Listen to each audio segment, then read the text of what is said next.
Hello friends, FDA information for today only disclaimer merchant coin. 7 points only for 7 points full information and very important. Channel को subscribe video को like and video को share. Based on the text you provided, here's a breakdown of what each point likely means, keeping in mind that this appears to be information about a digit or FDA digit system, possibly related to a business or platform called Business Buddies Online. Understanding Business Buddies Online and FDA digits, let's dissect the provided points to understand the nature of this system. 1. Disclaimer: the money you are paying platform and its learning. It's your choice whether to refer or not. The company has no pressure on you. This suggests that there's a fee associated with using the platform or accessing its learning resources. It also clarifies that referring others to the platform is optional and not required or obligation imposed by the company. Essentially, your engagement beyond the initial payment is voluntary. 2. Getting FDA digit for free. This indicates that users or participants can obtain an FDA digit without a direct cost. This might be a promotional offer, a starting bonus, or something earned through participation. 3. 1 crore FDA digit sale. We will bring it on technology.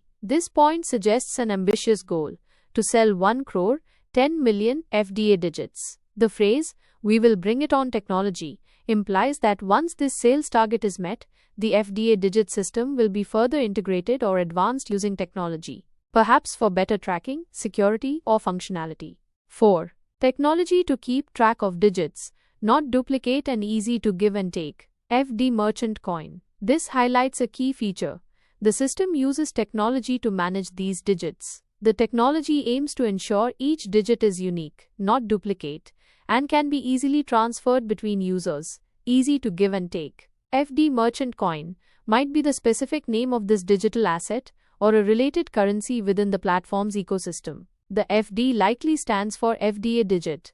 5. If someone sells digits, then his responsibility to pay his tax as per law. This clarifies the tax implications for individuals who sell these digits. If a user sells their FDA digits, they are personally responsible for reporting and paying any applicable taxes according to the law. 6. If he sells to company, then the company will pay him after deducting tax. This specifies what happens if a user sells their digits back to the company. In this scenario, the company will handle the tax deduction at the source before paying the user. 7. In future you will have to pay half FDA and half INR to get services. This describes a future payment model for services offered on the platform. It indicates a hybrid payment system where users will need to pay half the cost using FDA digits and the other half using Indian rupees, INR. This suggests the FDA digit will have practical utility within the platform. In summary, Business Buddies Online appears to be developing a digital asset or currency called FDA digit or FD Merchant Coin that users can acquire, transfer, and potentially use for services on their platform. They are emphasizing technological infrastructure for managing these digits and outlining tax responsibilities for transactions involving them.